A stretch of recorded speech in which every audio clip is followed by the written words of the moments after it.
Hi guys, as you could tell, the Gacha revenue has just come out and I haven't made a video like this in a minute, but I figured this month would be kind of interesting because it's now basically been, I guess, a month or so for both, or for a lot of the major or the big three, big four, big five, whatever you want to call it in terms of Gacha games. And I thought it'd be kind of interesting to take a look at the revenue, the performance of some of these games, and not get too deep into it, but to observe some results and maybe kind of reflect on how these games have performed in the past couple months and maybe make some predictions for the future. Again, nothing super crazy. First and foremost, you'll notice the funniest game of all at the top here, which is AFK Journey. And I know I haven't made AFK Journey content on my channel in a long time, but to be honest, I have been playing on the side. And if I haven't made it clear, I've been playing the game specifically because my brother really likes playing it. So I've been playing it on the side alongside him. And they just had Lily May alongside a really interesting season ending, but Lily May was pretty big and they kind of started, I guess, like listening to the players a little bit, which I think incentivized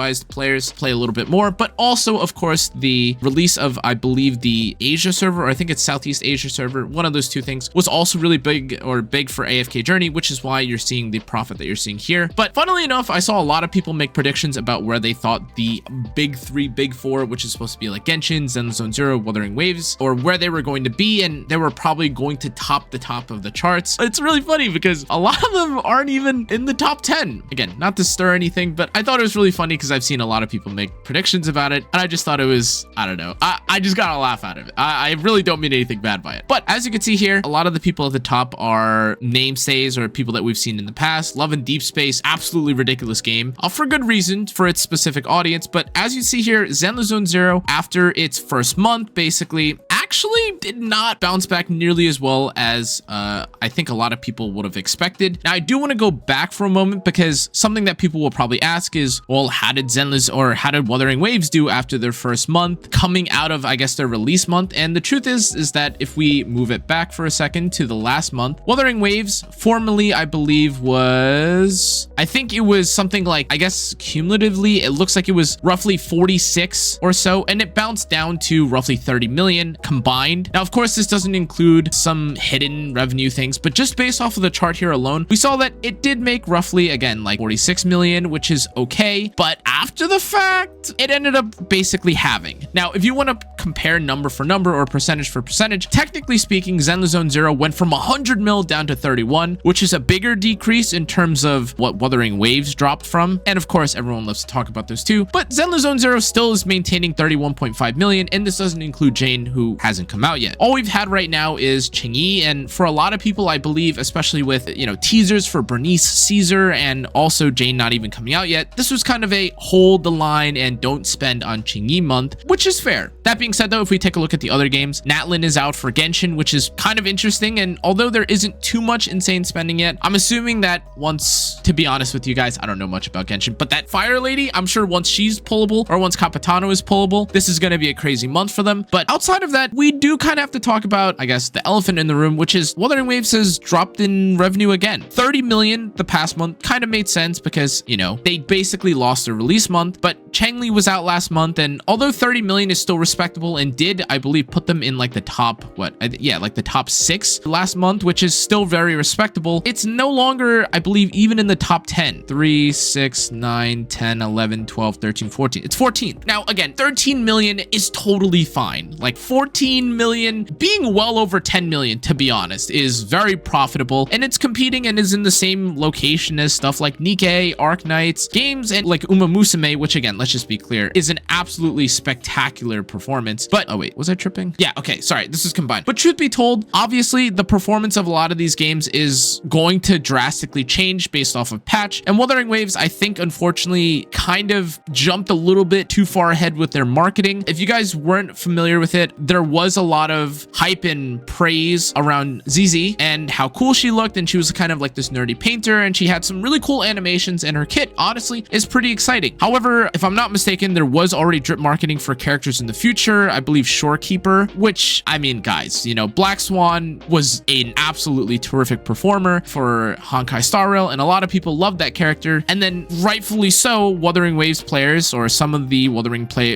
Waves players, saw Shorekeeper, and she does remind players a lot of Black Swan. And guess what? They got excited for Shorekeeper, but similar to how maybe in ZenlessZoneZero's case, a lot of people weren't excited for the patch character before for the exciting character, the same way that Qingyi was not as exciting for players as opposed to Jane. It is worth considering that maybe players were not excited for ZZ as opposed to Shorekeeper. This does mean, of course, that they performed a little bit worse, and I know a lot of people were saying that Changli was supposed to be the big seller for Wuthering Waves. Even last month, 30 mil is not bad by any means, but just in terms of all the performance of like the major gacha games that people talk about, I think the only thing that's maybe a little bit surprising is Wuthering Waves performance. Even so, when you consider that a lot of players I think are excited specifically for Shorekeeper, I don't think this is that unusual. The same way that, again, I'm sure a lot of people would have believed ZenlessZoneZero to maybe be in the top 3, top 4. It makes sense why they are where they are, specifically because a lot of people are just saving for Jane. I've seen so many people love Jane's kit. She is absolutely spectacular. I've already made videos like talking about her kit and stuff. Absolutely blow most characters or any anomaly character pretty much out of the water, and it's understandable why people are not spending, especially before she comes out. The same can be said in Wuthering Waves' case, because again, Shorekeeper's, is on the horizon and she looks amazing. So therefore, if you were going to excuse ZenlessZoneZero's performance, in a sense, you'd also want to excuse Wuthering Waves, to be fair, just because people are waiting for the new waifu or waiting for the very hyped up waifu to come out, and this makes sense.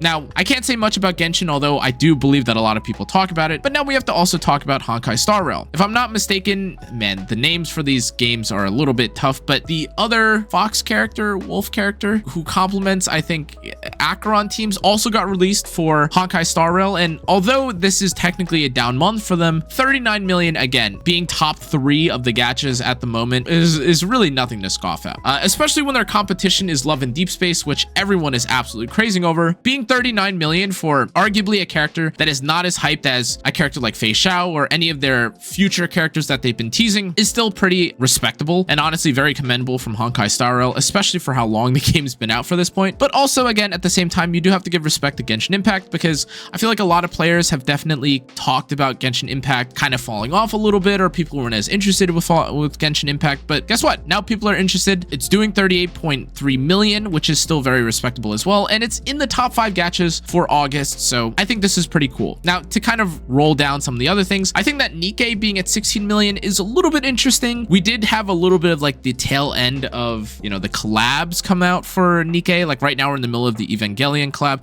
and I just realized, I know most of you guys probably don't even know that I play these games on the side, but I do. Like, I've been pulling and doing my dailies for Nikkei, been doing my dailies for Honkai Star Rail, so I could pull for Fei Xiao. But just in general, I think a lot of these are really interesting. Another thing that I've heard about around, the gacha sphere, people are talking about Sword of Convaleria, which is kind of an interesting in-depth gacha game. And also, if you guys aren't familiar, Snowbreak is having has been having like a resurgence, is mainly aimed towards more suggestive content now. It's not doing as well, but it's still alive technically speaking, which is fine, and they haven't released any new, animated scenes, so I'm assuming that's why it's not performing as well. To be honest with you guys, I think there's some surprises here. Wuthering Waves being a little bit lower is definitely more unexpected, but even more so, I think that AFK Journey having this spectacular of a re-rise or a rise again is pretty interesting. But if I were to kind of summarize my thoughts on this, it actually kind of feels like the month of August, at least right now, for a lot of major gacha games, outside of maybe Genshin Impact and AFK Journey, is like a filler patch month. Like, no major character is really coming out right, or had come out between August and now September. There hasn't been like a major character that I feel like has been coming out. I feel like people are bouncing between and they're enjoying stuff like Genshin Impact or other games outside of like Black Myth Wukong, which isn't even a gacha game. There hasn't been that much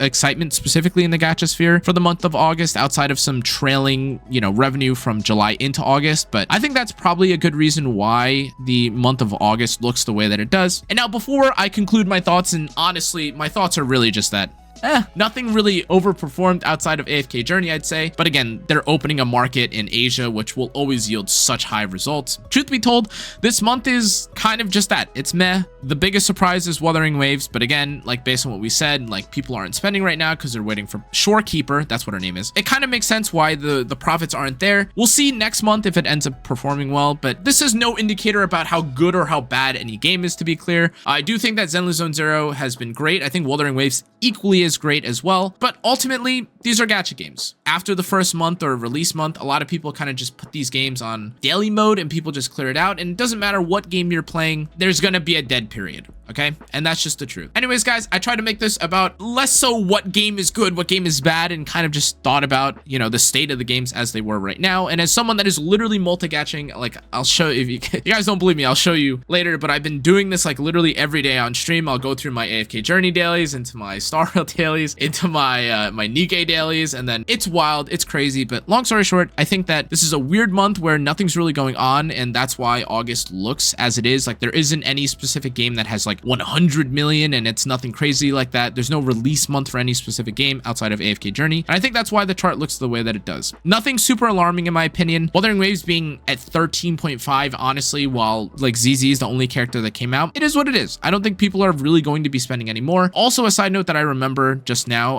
about Genshin Impact is that I believe the store refreshed is what I was reading up on about, and that's also a pretty good reason for people to spend on the game. But 1 mil increase, not that big a deal. Anyways though, guys, that's gonna be it. Please, I don't even know why I asked for this, but please don't crucify me in the comment section for this. I just wanted to have a fun little kind of observation and talk about the revenue. I haven't looked into this. If you guys have any theories or thoughts yourself, feel free to do so in the comment section civilly. I've gotten roasted and railed 100 times for my takes on the Gacha revenue chart, and this was about as mild as I could make it, right? Just pointing out observations after playing all these games and seeing what happened. But yeah, anyways, guys, that's gonna be it for this video. Thanks again for watching. Hope you guys enjoyed. I'll see you guys on the next one though. Stay safe, stay healthy. Check out the rest of my socials. Oh, please don't cancel me. Goodbye. Good night.